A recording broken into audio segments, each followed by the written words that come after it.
Hi everybody, welcome to the channel. My name is Anthony, and the purpose of the channel is to help you transform your playing, whether you're a beginner, intermediate, or an advanced player, to transform your playing from struggle and difficulty to ease and efficiency.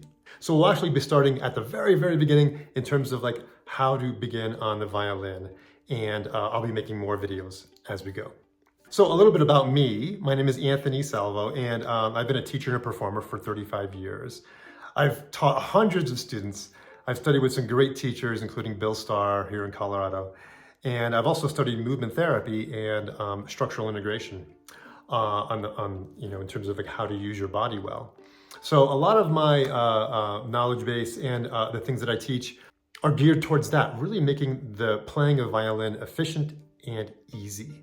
By doing things well, in tune with how you're supposed to use your body. And so the fundamentals of what we're going to cover today are how do you hold your bow, some things you can do to start a good bow stroke development, and how would you hold your violin that helps have ease and efficiency with your bodily structure. And so here we go. So the bow. The way that we get a sound on the violin is by drawing the bow across the strings.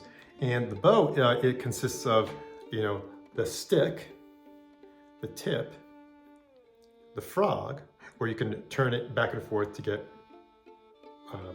less or more tension, and the hairs of the bow. So the hairs are actually horse hairs, and they actually have tiny little barbs that actually grab the string and make it vibrate. So our whole purpose is really and this is fundamental, but it's really good to say, the whole purpose is to how do you vibrate the string so that it actually is clear and strong, and then you can vary it from there. So there's a way to hold the bow that actually makes that possible. Obviously this is not going to work, right? You're not going to be able to draw the bow well on the violin. So thumb goes underneath between the grip and the frog, right there on the stick. And the idea is that you want your fingers to be curved. So what that allows is that you can use your muscles to actually control the bow in many different ways. If anything is on the violin, basically everything is curved. If anything is straight, you've basically lost your muscle control. It's locked, right? So this is a very hard thing to try to figure out, because this is a lot easier to hold the bow like that. But this allows for you actually to develop the right muscle to be able to control the bow well. So again, it's this underneath, right? These two drop over. The pinky goes on top, curved like this. And you put your index finger between the two knuckles there. It's slightly separated. So it's separated. These two are mostly together, and this could be either together or a little bit farther apart, but that's a matter of preference too. So it basically looks like this from the back, like that. So that's a good thing to just practice just in itself, just holding your bow like that. Now, in order to draw the bow on the violin, there's a thing that you've been practicing for years and years and years, whether you're 9 or whether you're 50, and that's running. Everybody runs, right? And so it's a proper use of your arms when you're running like this, right? And so it's a very compelling thing that people end up wanting to do when they play the violin, is to draw the bow and do this with their arm, because they've been practicing this for years and years and years. But it doesn't work so well, because what happens is the bow on the string ends up going in an angle. And whenever the bow is at an angle on the string, it doesn't get a good sound, and you lose straight contact. So the way to practice violin arm rather than bow arm is this. Take your left hand and put it out in front of you like this. And take your right hand and just put it on the top, and just go down here to your wrist.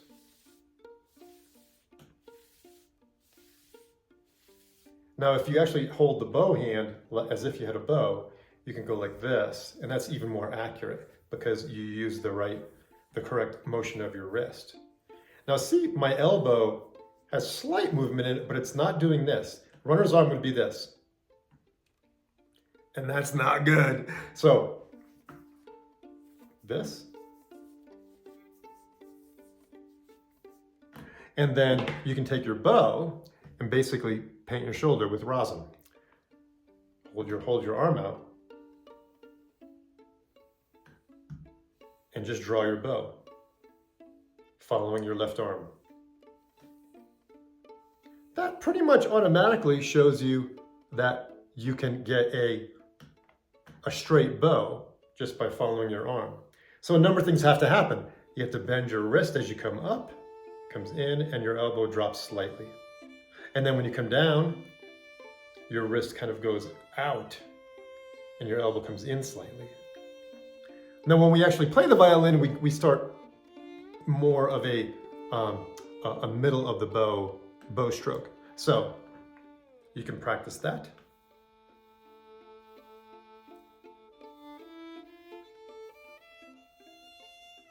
And that guarantees you to be able to at least start having a solid straight bow stroke.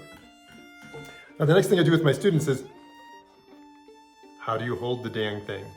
It's one of the most unusual instruments to play because you have to balance it on your shoulder and you have to involve your head.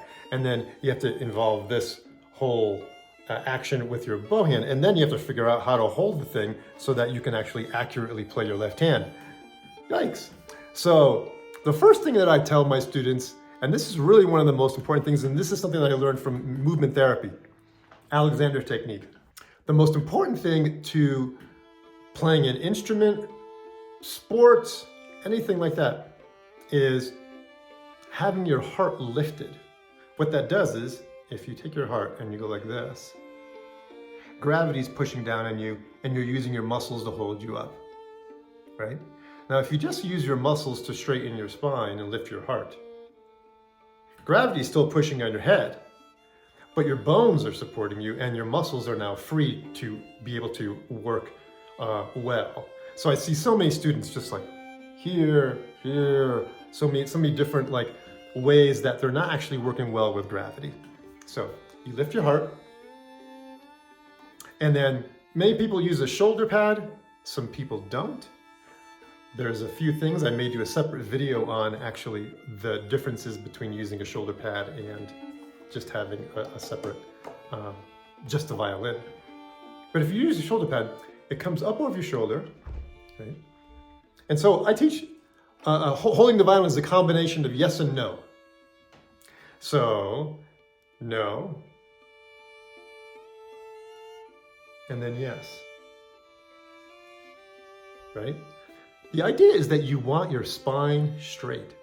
Your spine functions well when the nerves are able to, your muscles function well when the nerves are able to pass through your spine and you're not impinging them. You're not creating tensions. You're not doing all these things that you possibly could do with your muscles, right? So you lift your heart, head is straight, no, put it up here, no, and then yes. Remember, this is called a chin rest. It's not a jaw rest, definitely not a cheek rest, right? So it's here, and you can hold it here. Now there's also various schools about like whether you should actually hold the violin with your chin. And really it's a combination of things. There are amazing players who don't use a shoulder pad and they figure out how to utilize their left hand so well that it's so amazingly in tune. Ishtar Perlman being one of them. So that's the fundamental. You lift, turn, and place your hand on the violin like this. Now, actually, you'd want to do this first. Just hold the violin up like this. You have your bow, hold, which in itself is quite a thing to accomplish. So if you've done that, you're great. And you basically go from tape to tape. So the tape would be like a quarter from the bottom and then to 1/4 from the top.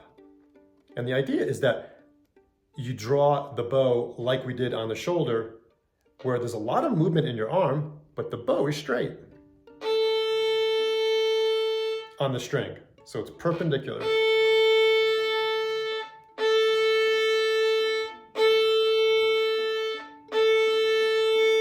So there actually has to be a lot of movement in your arm in order to keep the bow just going straight.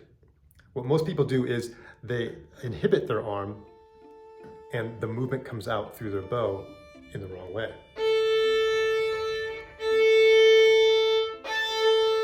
Where the elbow goes back. So one way to practice this is put your arm against the wall, hold the violin up, stand against the wall. I'm not gonna do it right now, but so that your upper arm just does not move.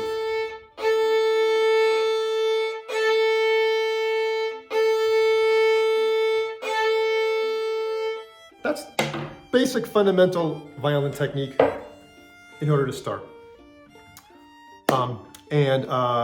Hopefully this helped you kind of get started, making sure that you have a really good foundation.